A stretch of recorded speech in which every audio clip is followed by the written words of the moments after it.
آج اس قدر اندھی تقلید ہے مغرب کی کہ مسلمان اپنی عورت کو بے نقاب کر چکا، مسلمان اپنی عورت کو بے پردہ کر چکا، اپنے گھر کی خواتین کو اس نے بے نقاب بے حجاب کیا۔ آج مسلمانوں کی عورتیں بے پردہ گھومتی ہیں، ان کے ماتھے پر کبھی شکن بھی نہیں آتا، حالانکہ جنت کے دروازے پہ لکھا ہے کہ اللہ نے جنت دیوس لوگوں کے لیے حرام کر دیا ہے، جنت دیوسوں کے لیے حرام۔ صحابہ نے پوچھا آقا یہ دیوس کون ہے؟ آقا فرماتے صلی اللہ علیہ وآلہ وسلم جس کی عورت بے پردہ گھومے اور وہ منع نہ کرے وہ دیوس ہے، دیوس۔ بلکہ صرف آج عورتیں بے نقاب نہیں گھوم رہی ہیں، شادی کا موقع ہو تو شادی کے موقع پر مسلمان ویڈیوگرافی کروا رہے اور ویڈیوگرافی میں اپنی عورتوں کو، چاہے وہ مشرک ہو، چاہے وہ یہودی ہو، چاہے وہ نصرانی ہو، اس کے سامنے بے نقاب اور بے حجاب لا کے کھڑا کر دیا جاتا ہے۔ پڑوسی اگر تمہاری بیٹی کو گھور کے دیکھے تو کہتے ہیں کہ اس کی آنکھیں نکال لیں گے، اور دلہن کو سجا سنوار کر اس مشرک کے سامنے کھڑا کرتے ہو۔ قاضی صاحب نکاح پڑھانے آتے ہیں تو پہلے 5 منٹ پہلے آ کے کہتے ہیں جلدی جلدی پردہ کرو، دوپٹہ اوڑھ لو، قاضی صاحب آ رہے ہیں۔ قاضی صاحب سے چھپانے کا کتنا شوق ہے اور ان مشرکین سے، اور باضابطہ اس کی ویڈیو آپ اپنے اسٹیٹس پہ لگاتے ہو، اپنے واٹس ایپ پر فیس بک پر شیئر کرتے ہو، شرم نہیں آتی؟ حضور کے دل پر کیا گزرتی ہوگی جب تمہارے گھر کی عورتوں کی تصویریں تم فیس بک پر شیئر کرتے ہوں گے؟ اس سے زیادہ بے غیرت مرد کون ہے جو اپنے گھر کی عورتوں کی تصویر کو شیئر کرے، جو اپنی شادیوں کی ویڈیوز کو کی کلپیں بنا کر کے اپنے واٹس ایپ کے اسٹیٹس پہ رکھے؟ اس سے پتہ چلتا ہے کہ ہماری فکر کیا ہے۔ شادی کے بعد باضابطہ طور پر دولہا اپنی بیوی کو اپنے دوستوں سے ملاتا ہے۔ یہ آج ہمارے یہاں بھی یہ لعنت آ گئی ہے۔ اور سن لو، اسلام تو یہ کہتا ہے کہ اگر تیرا سگا بھائی یا چھوٹا بھائی یا بڑا بھائی، اس سے بھی پردہ کروانا تیرے لیے فرض ہے۔ جب سگے چھوٹے بھائی سے پردہ فرض ہے، جسے دیور کہتے ہیں، تو دوستوں سے ملانے کی اجازت کس نے دی؟ یہ جو 5 وقت سورہ فاتحہ پڑھتے ہو، یہ بہت بڑا المیہ ہے کہ آج تک مسلمان سورہ فاتحہ کو بھی نہیں سمجھ سکا کہ فاتحہ کہہ کیا رہی ہے۔ اس کا عین ہوتا ہے غیر المغضوب علیہم ولا الضالین۔ اے اللہ ہمیں یہودیوں کے اور نصرانیوں کے راستے پر نہ چلا۔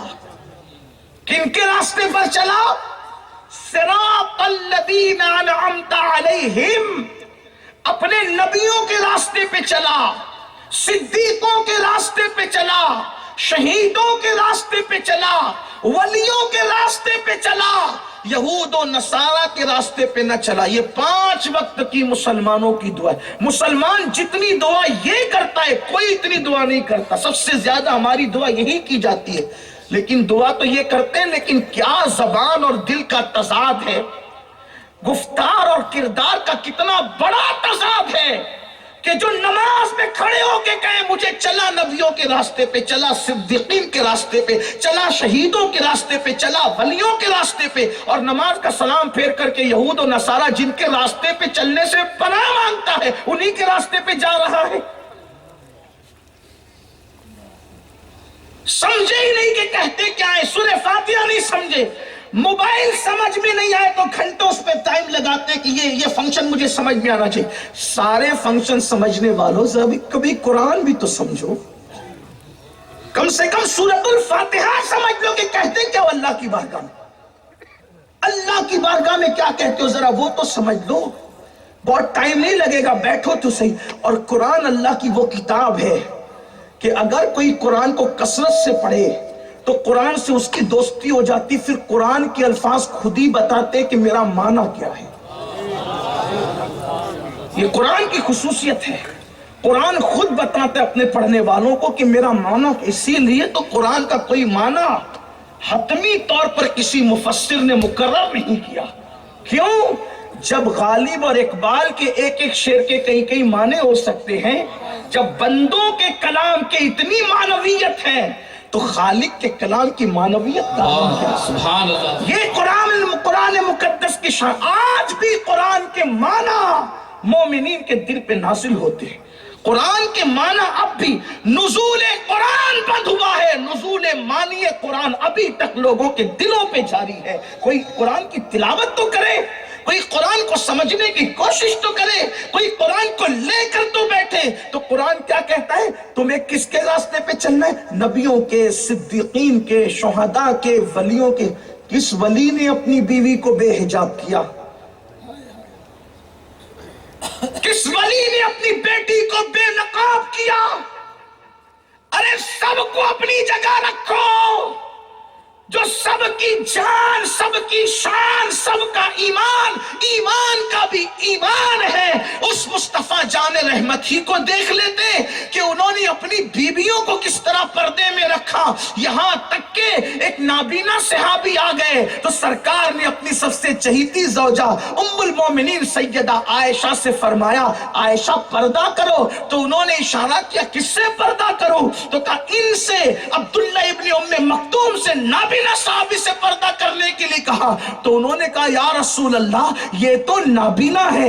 آقا فرماتے ہیں یہ نابینا ہے نا، تم تو نابینا نہیں ہو. آقا نے نابینا سے بھی پردہ کرنے کا حکم دیا. اور اللہ اکبر، وہ بھی کون نابینا جس کا ذکر قرآن میں آ رہا ہے؟ عبداللہ ابن ام مکتوم، جن سے اعراض کرنے کی بنیاد پر اللہ اکبر سورہ عبسہ وتولیٰ کا نزول ہو رہا ہے.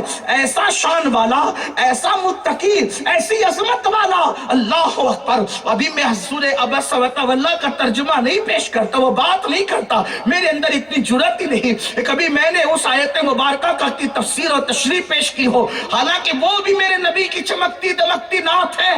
لیکن اللہ اکبر، ایسی شان والے صحابی، ان سے میرے آقا نابیناؤں کے پردہ کرنے کا حکم دے رہے ہیں. اور آپ تعارف کس سے کرا رہے ہیں؟ ہاتھ کس سے ملوا رہے ہیں؟ شرابیوں سے، زانیوں سے، جواریوں سے، جن کے دل میں اللہ کا خوف نہیں، اللہ کی خشیت نہیں. نئی نویلی دلہن کو ملاتے ہو. حضور دیکھو اپنی بیٹی کی کس طرح تربیت کرتے ہیں. میرے نبی کی بیٹی کی بات آتی ہے تو میں حیران رہتا ہوں کہ اللہ اکبر، کائنات کی ساری عورتیں ایک طرف رکھی جائیں اور میرے نبی کی یہ شہزادی جن کو دنیا سیدہ کائنات، مخدومہ کائنات، ملکہ فردوس بری، سجدہ طیبہ طاہرہ، خاتون جنت فاطمہ الزہرا سلام اللہ علیہا کہتی ہے کیا وہ خاتون تھی جس کے سر کے دوپٹے کو کبھی چاند و سورج نے بھی نہیں دیکھا؟ اپنے نبی کی سنت بھول گئے، اپنے نبی کا طریقہ بھول گئے. ہماری بیٹیاں اتنی پابند تو نہیں ہو سکتی کہ چاند و سورج سے بھی دوپٹے کو بچا لے جائے، لیکن کچھ تو سوچو، کچھ تو پردہ کرو. جانتے ہو جب جب انگریزوں کے نقش قدم پہ چلو گے، جب جب اللہ کے دشمن کے نقش قدم پہ چلو گے، کیا دکھایا جائے گا؟ یہ جو شادی کے بعد دوستوں سے عورتوں کو ملاتے ہو، اس کا نقصان کیا ہے؟ مجھے میرے ایک بزرگ نے بتایا تھا، بہت دکھ کی بات، کہ شہر کا نام تنہائی میں تو بتا دوں گا لیکن مائک پہ نہیں بتاتا کیونکہ لوگ ناراض ہوتے ہیں کہ آپ نے ہمارے شہر کو بے عزت کر دیا.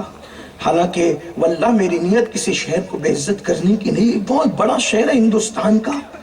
اس شہر کا ایک جوان شادی کے بعد اپنے دوستوں سے اپنی بیوی کو ملاتا ہے. اللہ نے خوبصورت بیوی دی تھی. جب اس سے ملایا چند دنوں کے بعد کیا دیکھا کہ میاں بیوی کے اندر اختلاف پیدا ہونے لگا. نئی شادی ہوئی تھی، محبت پروان چڑھنے کی بجائے نفرتوں کے بیج بو دیے گئے، خوشیوں کی بجائے غم کے بادل منڈلانے لگے. اس جوان نے اس نئی نویلی دلہن کو جس کے ہاتھ کی مہندی بھی نہیں چھٹی تھی سمجھانے کی بہت کوشش کی، لیکن اس نے کہا کہ میں تمہارے ساتھ رہنا نہیں چاہتی، مجھے طلاق دے دو. ابھی ہاتھ کی مہندی بھی نہیں چھٹی اور وہ طلاق مانگ رہی تھی. جانتے ہیں اس نے کہا ٹھیک ہے طلاق لینا ہے تو کورٹ میں آ جاؤ.